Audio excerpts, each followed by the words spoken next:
How's it going? Husker Nation coming here right now to give you this week's preview for the upcoming game. We're going to talk Indiana. It's obviously big noon kickoff, big opportunity for the Huskers to advance and become relevant, which, by the way, was one of Matt Rule's goals going into the season, which was primary goal, actually, was what?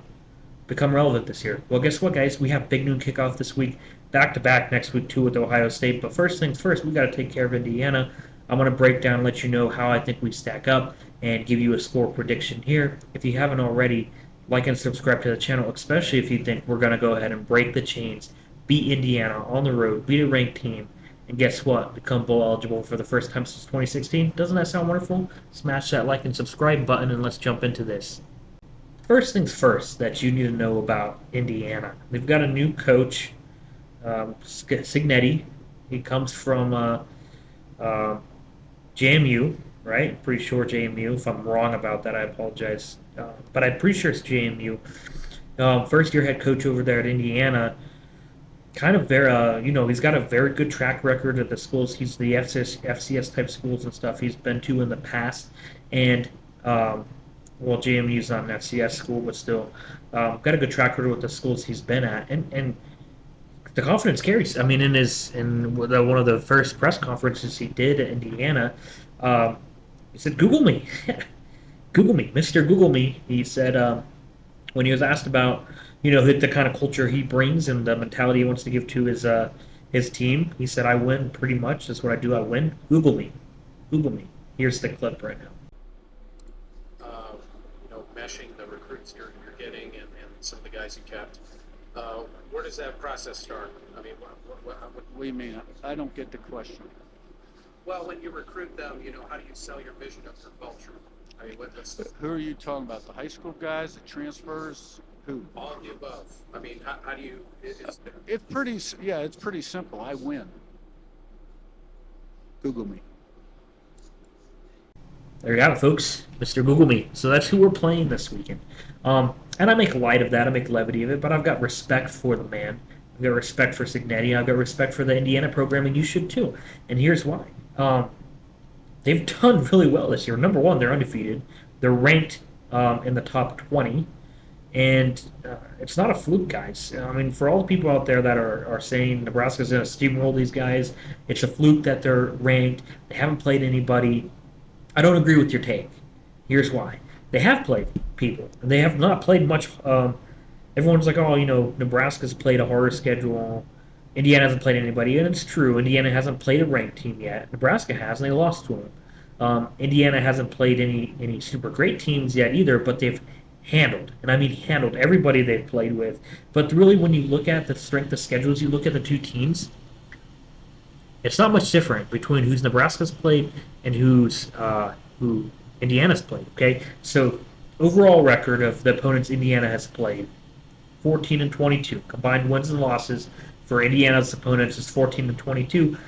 That includes FIU, Charlotte, and Western Illinois was their non-conference schedule. Their conference schedule is, they played Northwestern, Maryland, and Northwestern, Maryland, and it'll come to me. But they played Northwestern and Maryland and UCLA. They played UCLA. So those three teams, no one's going to argue and say they're top of the tier in the Big Ten. But they're still Big Ten teams. And, Indiana wasn't winning those types of games last year.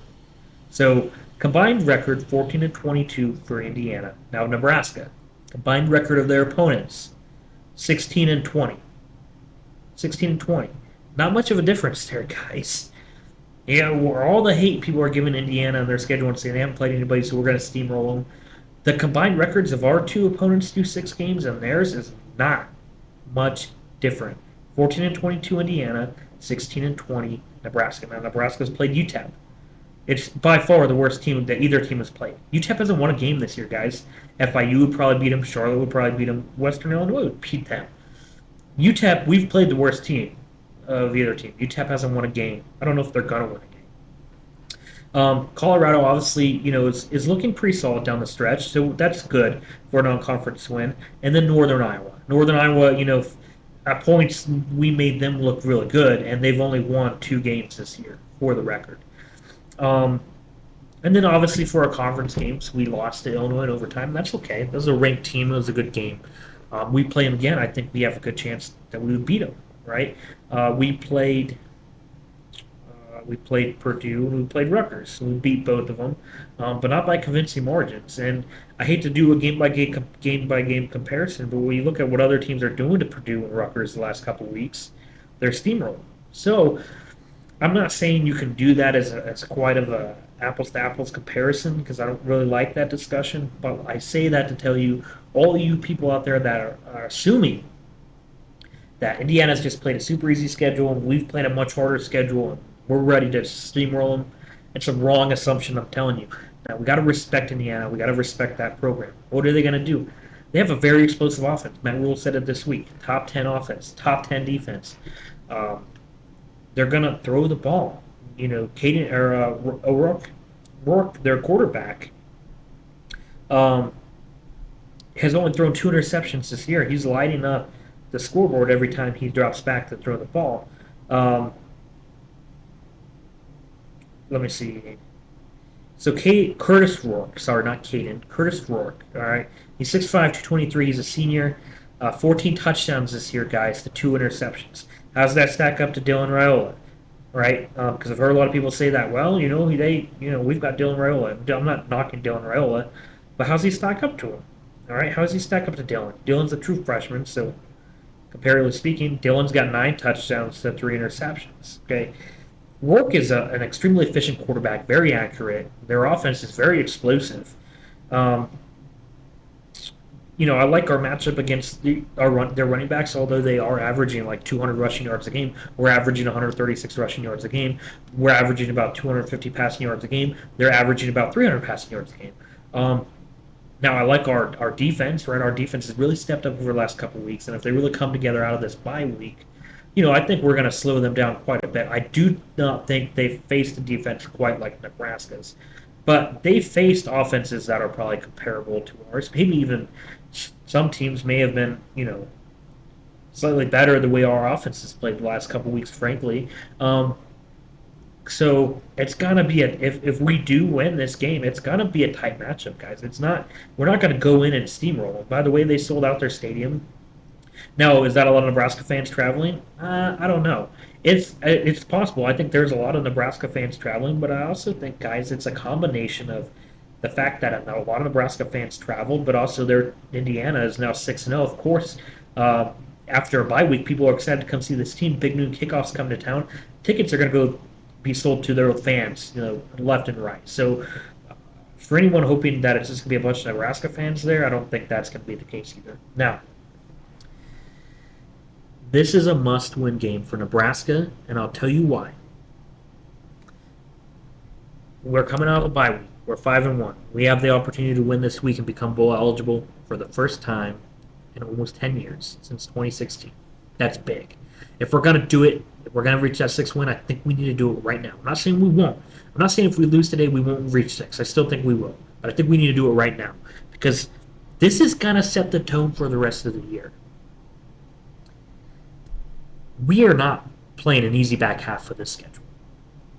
We could easily have started 5-1 and then be ending 6-6.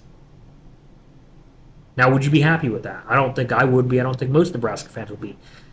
But if you start this second half of the season in a run, behind the power sticks, losing the first game, when you got Ohio State next week, on the road, and you're easily 5-3, just like that.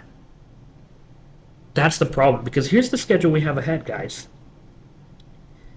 We're going to play at Indiana. We're going to play at Ohio State.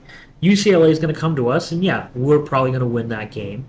But, we've seen teams get better as the year goes along. UCLA could do that. So that's not a give me by any means, but I think we could win that game. We could be 5-3 if we lose these first 2 games, though. Then we play USC.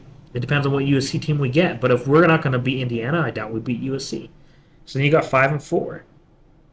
Right? Or they got 6-4. Then you play Wisconsin, who's suddenly looking really good, by the way. And then you play Iowa. Wisconsin at home, Iowa on the road. So, guys, you have to win this first game. It sets the tone for the rest of the year. If you don't, then it's a lot of the negative energy. The team's gonna have it's gonna be questioning itself. Why can't we make the bowl game yet? How come we can't get past the 5 game hump? The 5 game hump is real, guys. We haven't won more than 5 games since 2016. That's the last time any Nebraska fan has seen a 6 win in the column, and that's embarrassing for this proud fan base. And we're well past overdue seeing this 6 and more. If we win against Indiana, I like our odds to win 8 or more. But if we lose against Indiana, I think 6-6 is a realistic out and very possible outcome. So it depends on what we do Saturday. That's why this game is so important. Okay, a big noon kickoff. You don't want to miss it. Got to be on Fox. Kegs, eggs, and football. Um, if I had to give you a score prediction, I'm going to predict Nebraska to win this one, but it's going to be close. Give me Nebraska 24, 21 over Indiana. Let me know what you think. Leave your comments below. And again, make sure you like and subscribe to the channel. Thank you.